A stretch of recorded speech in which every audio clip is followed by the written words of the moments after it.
All right. Welcome to the commission meeting of October 24th, 2024. Let's start with the Pledge of Allegiance. Allegiance to the flag of the United States of America and to the republic for which it stands, one nation, under God, indivisible, with liberty and justice for all. Thank you, Manager. Could you call the roll, please? Yes, thank you, Mr. President. Commissioner Flynn. Present. Commissioner Grella. Here. Commissioner Ranny. Here. Commissioner Swager Wilson Here. and Commissioner Silverman. Here. I'm honored that the first item on our agenda tonight is presentation of the Lifesaver Award by Lieutenant David Turkle of MRTSA. This life-saving award is presented to citizens and public safety personnel to participate in the successful resuscitation of a person in cardiac arrest. Nationally, only 10% of people who experience a cardiac arrest will survive to be discharged from the hospital. In the MRTSA service area, 50%, 50% of the patients who experience cardiac arrest will survive. And that's through the efforts of the public and response agencies like the fire and police department that work with the paramedics and EMTs of EMT. Lieutenant, do you want to make a presentation? Thank you. Go on material. I wasn't sure if those are my lines or your lines. Thank you, commissioners, for having us again. My name is Lieutenant David Turkle. Chief Worth sends his regards that he is unable to be here tonight and asked me to stand in and present some life-saving awards. A couple of words just beyond the statistics of the survival of cardiac arrest. Events like this are extremely important to the providers.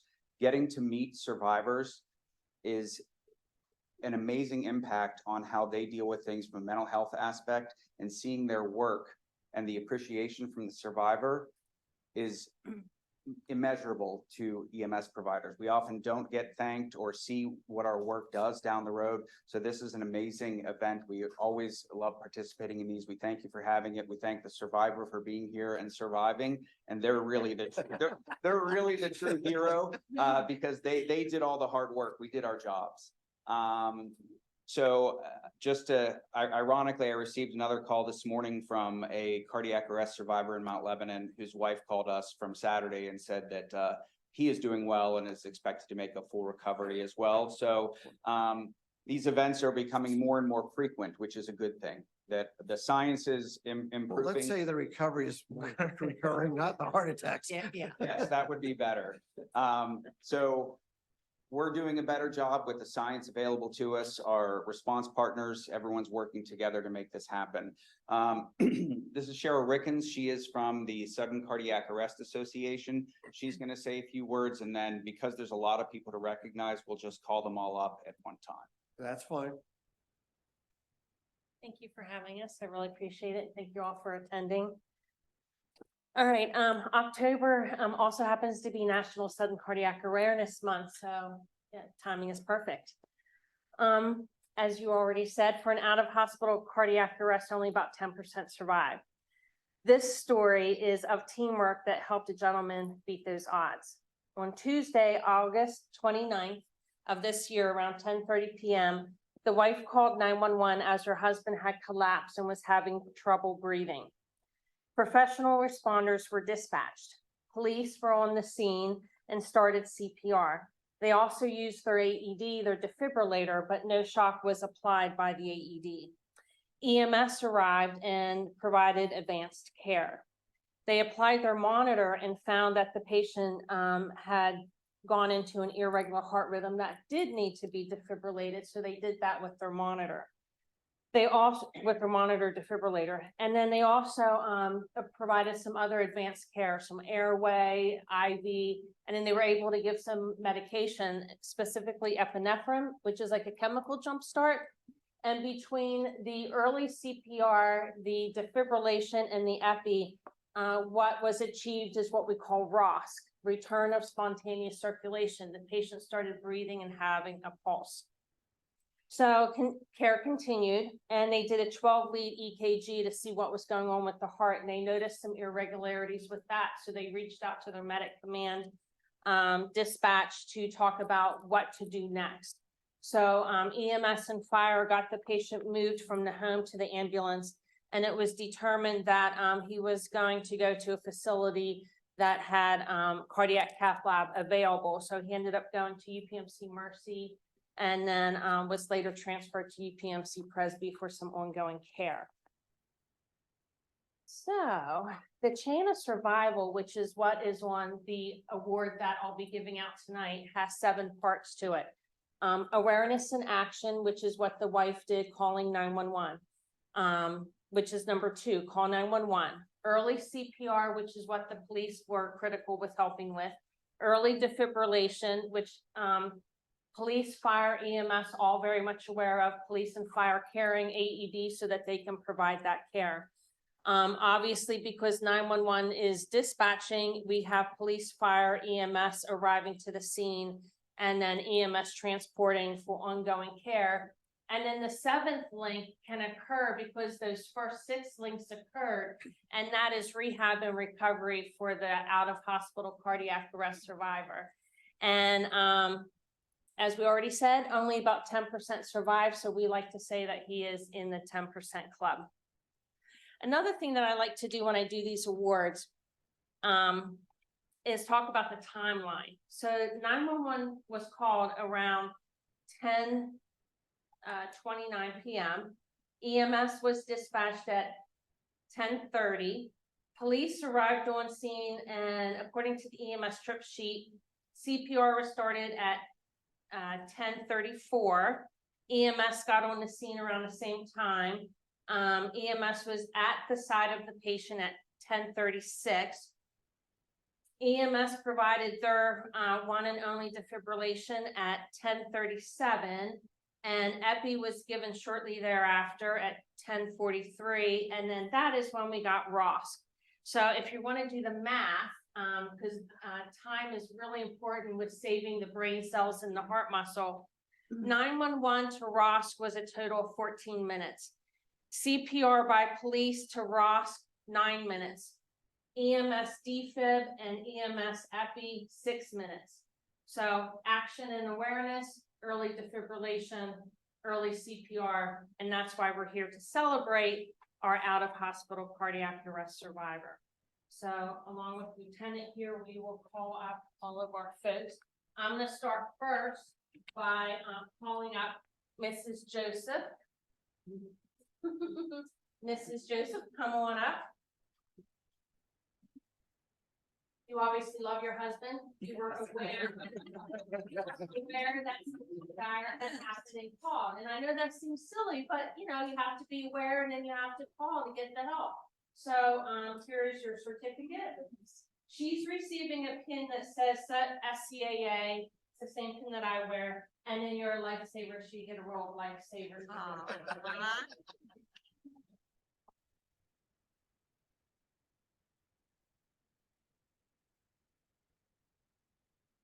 So I will be calling up the responders.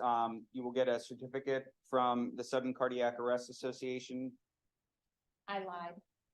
Sorry, I hate when I lie and I'm on camera lying. Go ahead. Another important part is the 911 dispatchers, and there were 5 of them that responded. And you say 5, right? Well, because there's the call taker, they have to take the information from the wife, and then they have to dispatch to police, fire, and EMS. And so that was Allegheny County 911, and I don't know if anybody's here from there, but it was Alexander Bowman was the call taker. Courtney Livingston was the police dispatcher. Dylan Coleman and Brian Luby were with the fire dispatch. If you're not aware, when you train to be a dispatcher, it's a very long process and you're usually doubled up for a long period of time. It's a very complex system to learn how to do dispatch. And then Kelsey Gordon was the EMS dispatcher. So I'm sorry to interrupt you there. And they, I will make sure they get theirs, but they get a pin that says hero, and then of course roll of lifesavers also. All right, now It's controlled chaos when you call 911. It truly is. So first we'll start with the staff from MRSA who responded. They'll all just come up and then we'll take a picture at the end. EMT AB Buark.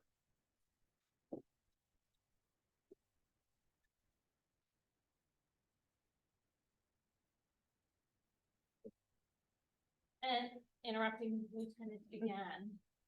The professional responders get a bar pin, and each time I recognize them, their Roman numeral will increase. And that's for both police, fire, and EMS, and then of course your role of life centers. And just go stand up here. It's obviously a team effort, but there was a lead provider on the call, and that's paramedic Will Connolly.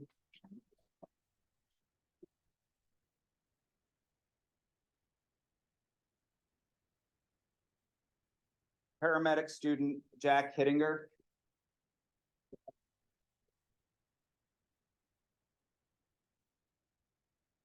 I owe you a certificate as well. Paramedic Rachel Lindsay.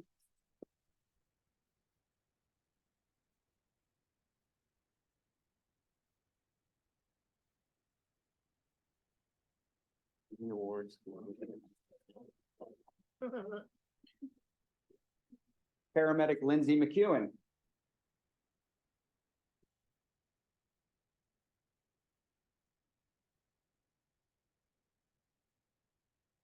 Paramedic Edward Walkos.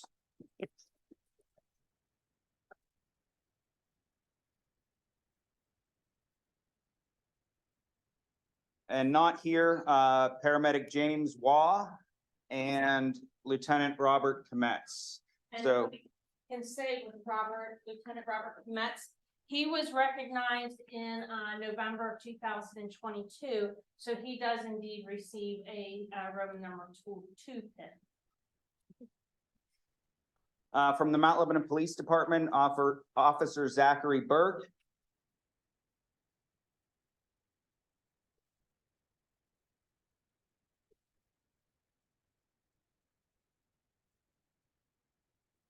Corporal Corey Nolte.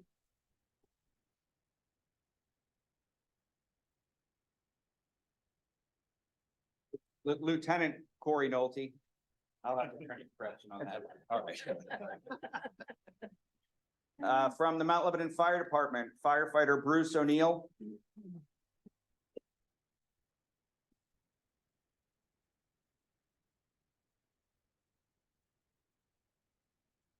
Lieutenant Bob Jankowski.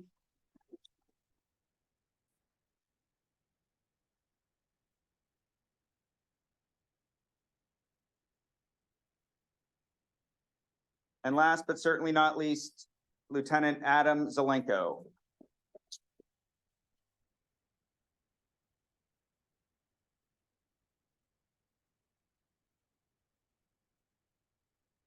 And then finally, the reason we're here is to recognize the out-of-hospital cardiac arrest survivor Lawrence Joseph. On this 24th day of October 2023 for surviving a sudden cardiac arrest emergency on August 29th of this year. Your experience as a survivor of sudden cardiac arrest is truly invaluable in our efforts, as Lieutenant said, with the science, to increase awareness and survivability of cardiac arrest events across the nation. We honor your personal character, strength, and determination, as well as express our sincere wishes for a healthy recovery process. And with that, I do encourage every single person to learn CPR and how to use an AED.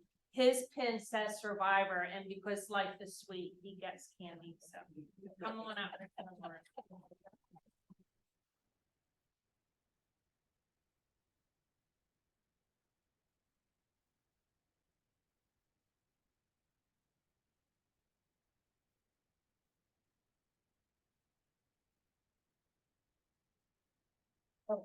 I would be remiss by at least say thank you to all the people out there, police, fire department, EMS and all.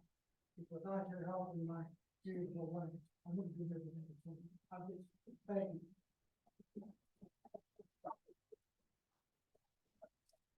You mind standing in the middle with your wife? Let's get the two of you in the middle, and then you can push as much as you can.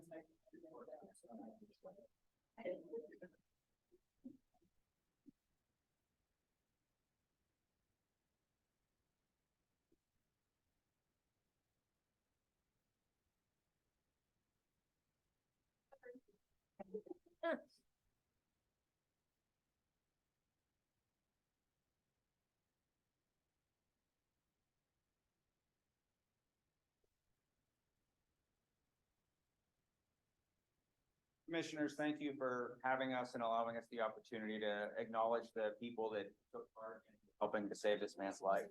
Well, we thank you all for what you do. Yes. We appreciate all of your service. Thank you. Really do.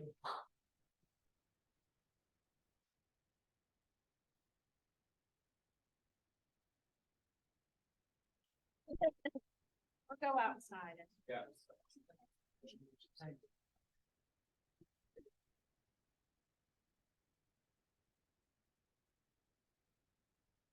Response time average.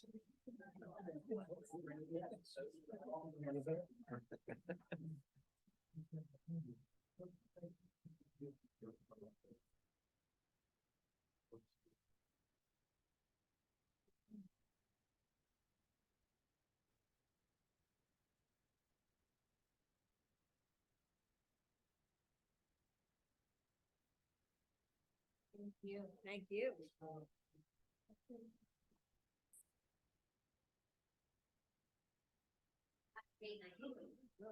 Yes, absolutely. That is a tough act to follow. Don't even bother. As our honored guests are stepping out for a photograph, Manager McGill, could you summarize the evening discussion session topics, please? Thank you, Mr. President. Earlier tonight, commission met in discussion session and received information, discussed the following items. We heard a presentation on state law related to the distribution of cable franchise revenues and potentially working with some of the larger organizations throughout the state to try to implement some changes.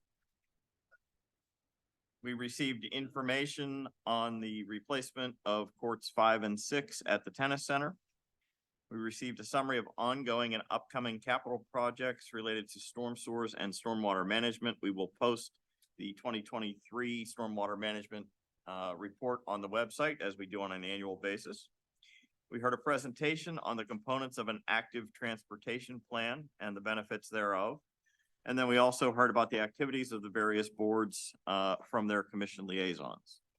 Prior to that meeting, we met in executive session to receive legal advice from the solicitor on a variety of topics. The next regular meeting of the commission will be held on Tuesday, November 14th. That meeting will begin at 8 p.m. in this room. We do have a number of upcoming budget workshops, but I believe Commissioner Swager Wilson will cover those dates for you as part of her community announcements. For regular commission meetings, you don't need to pre-register. So here are the ways the public can participate. In person, obviously just show up at the appropriate meeting time, or remotely via the Zoom webinar format. And again, you don't need to pre-register, simply click the link located on the meeting agenda on municipal website.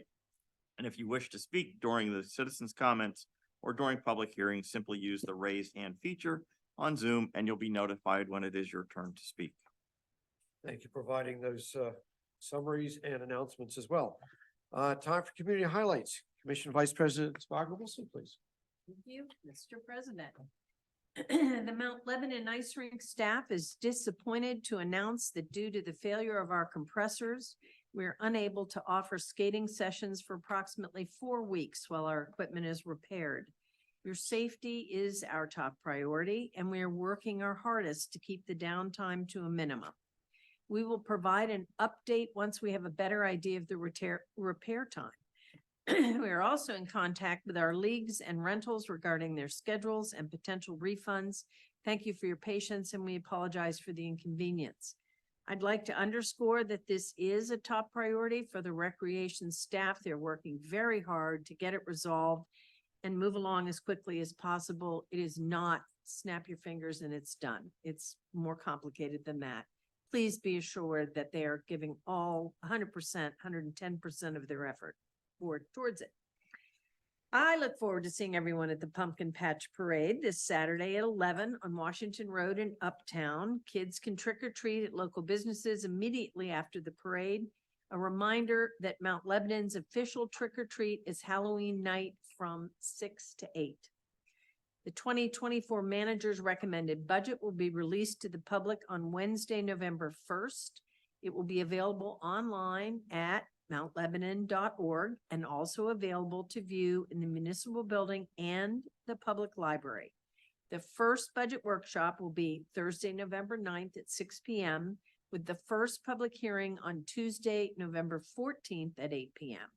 The second budget workshop is Saturday, November 18th at 9 a.m.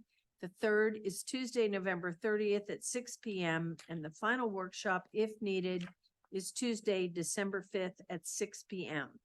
The final budget hearing and adoption of the budget is set for Tuesday, December 12th at 8 p.m. All meetings are in person at 710 Washington Road. The workshops will also be on Microsoft Teams and the hearings will be on Zoom. Those links will all be available online after the budget is released. The public can comment during the public hearings, but not at the workshops. We look forward to hearing from you as we embark on this important process. We're hoping to see a filled room of people. Yeah. The general election is Tuesday, November 7th, and polls are open from 7 a.m. to 8 p.m. To find your polling place, go to mountlebanon.org/vote. And finally, please join us to honor our veterans on Friday, November 10th at 4 p.m. at the Veterans Memorial near the Recreation Center off Cedar Boulevard. Keynote speaker this year will be Steve Wells, United States Air Force. Thank you. Thank you for those announcements. Next, Junior Commissioner Sarah Hudak, I saw was online during discussion session. So Sarah, whenever you're ready.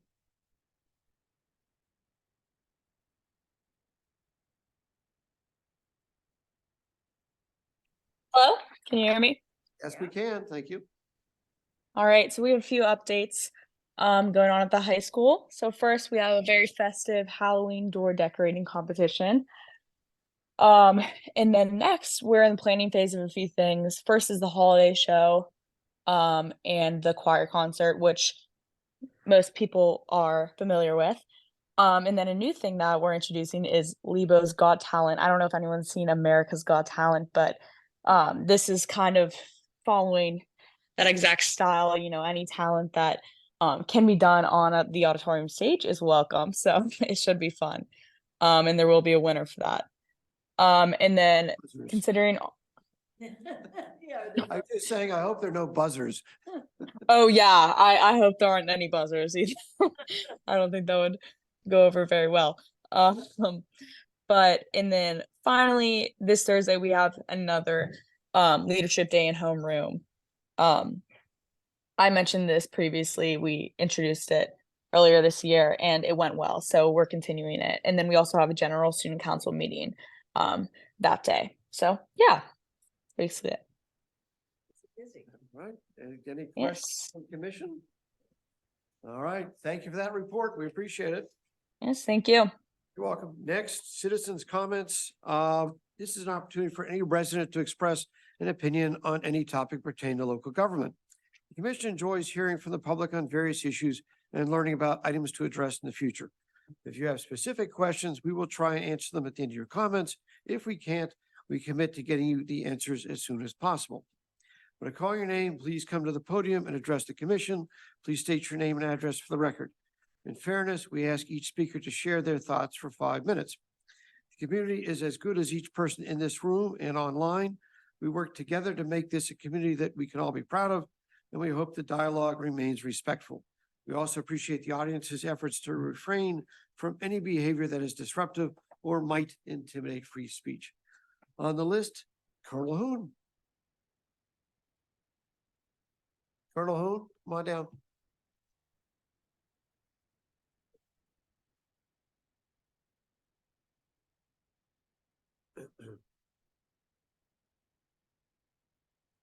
Could I have a minute or so off the clock? You're so off the clock, since you got the 5 minutes, so how about if you speak the 5 and we'll go from there? What's that? What's off the clock mean? He means not recorded. Not time. roll. Bill Hoon, 456 Coolidge Avenue. If I have time, I'll make a statement when I'm done. Back to Arden Drive. Notice today, a car track across that circle thing parallel to Beverly Road. So that's new. At the top of the hill, you overlook an Arden juncture. I detailed how a woman drove through that, nobody knows what it is, but drove through an obstruction on the road there. And, well, after she did that, she parked at the side of the road, got out of her vehicle, walked back, and she's wondering, what on earth is this? She looked at it, and here we've got some kind of a cobblestone construction with a rim around it, divided in half, two triangles with a walkway marked through it. I understand from talking to locals that walkway was there previously, so they're totally confused. When I asked one, what is this? They said an architectural wonder. And explanation of that was everybody's wondering what it is. Apparently nobody up there asked for it. Apparently a number of people have hit it. Now I've noticed that you put up yellow plastic things at either end of it as some kind of a warning evidently. Those have been hit repeatedly. So there's not a lot of people happy with this particular construct. Woman looked at it, shook her head, finally got in her car and took off, and then it hit her. She said, damn, this is a car trap. That's exactly what she felt about this thing, a car trap. And if you look at it, it's got car tracks all over it. And there have been a couple of pieces of concrete knocked out of the periphery thing of it. So it just doesn't seem to be a terrifically good idea. Nobody over there is happy with it. So anyway, I don't know what to say. Apparently nobody was consulted over there. Nobody was petitioned in any way. And is that not true? Yeah, I could give the whole background. I don't want to cut into your time though, so maybe at the end I can explain the process after your time. I don't want to, yeah, I can explain the process, but I want to wait and respect your 5 minutes. And so I'll wait till your comments done and then I can explain the traffic calming process. All right. But at any rate, it's a road hazard. And you folks are going after deer once again, this latest iteration, as because they're a road hazard. So you're doing the same thing that apparently deer do here, but nowhere else in the world. Interesting. Do we have to call the commission? That's an open question. Interesting thought. Well, let me get on to what I was going to say. I appreciate that little ceremony you had here this evening. And certainly their actions were laudatory, and it's always a good thing to save a life. But we have 2.1 million service members out there right now, right this very minute. And they're doing the same thing every day. I work in Army hospitals, in field units, out in the dirt. They're doing the same thing in the floor of helicopters, in the back ends of trucks, in the dirt and the road, everywhere. Nobody gets recognized. It's just part of our job. So I would hope you folks and everybody in this room would appreciate what goes on all around the world with our military and our service members. Thank you very much. Colonel, if you, before Mr. Ray speaks, I'm honored to be making the introductory remarks at our Veterans Day ceremony. Again, you talked about recognizing veterans. It's something we do every year, both Memorial Day and Veterans Day. But I hope you'll join us on the 10th as we hold our ceremony to honor the veterans. It's again, November 10th, 4 p.m. at our Veterans Memorial. When we honor the veterans thank you. And Commissioner Rainey had some comments yeah, for you you in can sit. response to your questions. Yeah, if I want to explain for you and the public, the traffic calming process. The entire, the 5 different traffic calming implementations on Arden was all resident led. In 2019 and 2018, well, frankly, decades before that, they've been filling the traffic board meetings in this very room, asking for traffic calming measures. In 2019, the traffic board did authorize a traffic study. And how that study was done was very much, there was a lot of resident input. We didn't want to do it during 2020 because of the traffic changes during COVID and the shutdown. So we had to, that got delayed a little bit. But I was in multiple meetings in this very room that were standing room only with residents that live on Arden and the nearby streets. They helped us craft what you see today as traffic calming initiatives. And the residents that I'm in communication with are extremely happy with the outcome. They want us to do more, as always, but the goal was to decrease the volume of traffic because during the traffic study, we found out that it exceeded it qualified for the traffic study because of the large volumes of vehicles going down Arden, especially during those commute times. And we're monitoring it to see the effectiveness now, but the residents are already happy with the speed reduction and the perceived decrease in traffic. So, Yeah. And a lot of people are pretty angry because they wrapped their cars and spent. I mean, really, they're gonna have something obstructing the road. You should have some kind of sign, something out there. That 3-foot little plastic thing isn't doing it. Yeah. You guys need to go up there and take a look at it. Colonel, we appreciate your thoughts. Thank you. Let's see, that's the only name on the sheet. However, we may have someone online. Do we have anybody online who wishes to speak? No hands are raised. No hands are raised. All right, well, that concludes citizens' comments for this evening. Next on the agenda, item 5, Commissioner Rainey, please. Thank you, Mr. President. Consideration of the minutes from the regular meeting held October 10th, 2023. I move to approve the minutes. Second. The motion has been moved and seconded. Any questions or comments? All those in favor signify by saying aye. Aye. Any opposed? The motion carries unanimously. Item 6, Commissioner Grella, please. Thank you, Mr. President. Consideration for adoption of the concurring resolution number R-15-23 for a 2024 CDBG grant application for ADA sidewalk ramp upgrades. A pre-application has been submitted to Allegheny County Economic Development, ACED, for the 2024 Community Development Block Grant, CDBG project through the South Hills Area Council of Governments, SHACOG. A full application with concurring resolution must be submitted by November 9, 2023. The project will include the installation of 7 handicap curb ramps at various intersections within the municipality. The municipal engineer has reviewed the document and recommends adoption of the resolution and transmitting it to SHACOG for submission to ACED. I move to adopt the concurring resolution number R-15-23 for the 2024 CDBG grant application for the ADA sidewalk ramp upgrade project. Second. I think the motion needs more initials. Too short. All right, any other serious comments on this? Hearing none, all those in favor signify by saying aye. Aye. Any opposed? The motion carries unanimously. Item 7, Commissioner Flynn, please. Thank you, Mr. President. Consideration of a minor subdivision plan at 1404 Bower Hill Road. Request for final approval for a subdivision plan.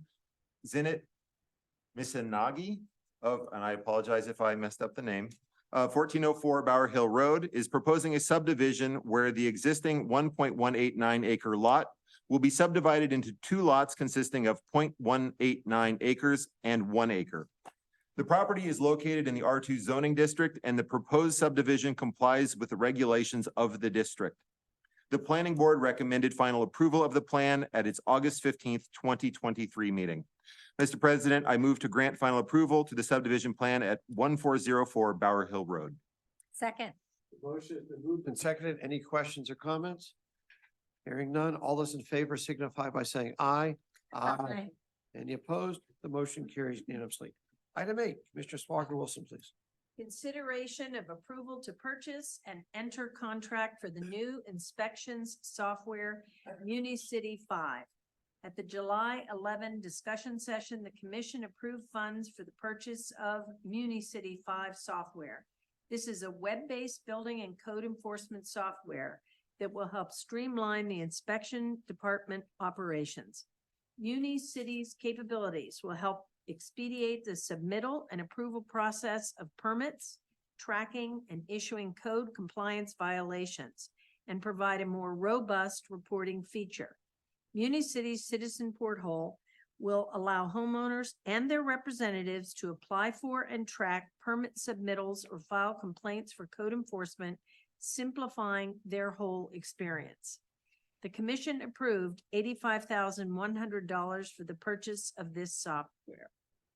Mr. President, it is my pleasure to move to approve the contract to purchase MuniCity 5 web-based software for the price of $84,100 and subject to review and approval of the municipal solicitor.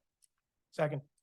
The motion has been moved and seconded. Any questions or comments? Sure, we really want to make it easier for residents as well as the inspection department. I know that there's a lot of feedback. We hear a lot of feedback on permits and the process. And so we're And- hoping this can expedite it. You guys work really, really hard, and I'm delighted that this is going to go in place because I think it will underscore the great job that you do. And that oftentimes you work with others that aren't always doing their end. So I'm delighted that we're going to put this in place. Mhm. Here, here. Yes, here you go. Well, let's make that an official. All those in favor signify by saying aye. And the motion passes unanimously. Congratulations. Item 9, Commissioner Rainey, please. Mr. President, consideration of the expenditure list for September totaling $5,821,938.25. I move to approve the expenditure list for September totaling $5,821,938.25. Second. Motion has been moved and seconded. Any questions or comments? Hearing none, all those in favor signify by saying aye. Aye. Any opposed? The motion carries unanimously. Item 10, Commissioner Grella, please. Thank you, Mr. President. I ask the reports be received and filed, departmental reports, sorry. And and they shall be, and we are adjourned. Rodney?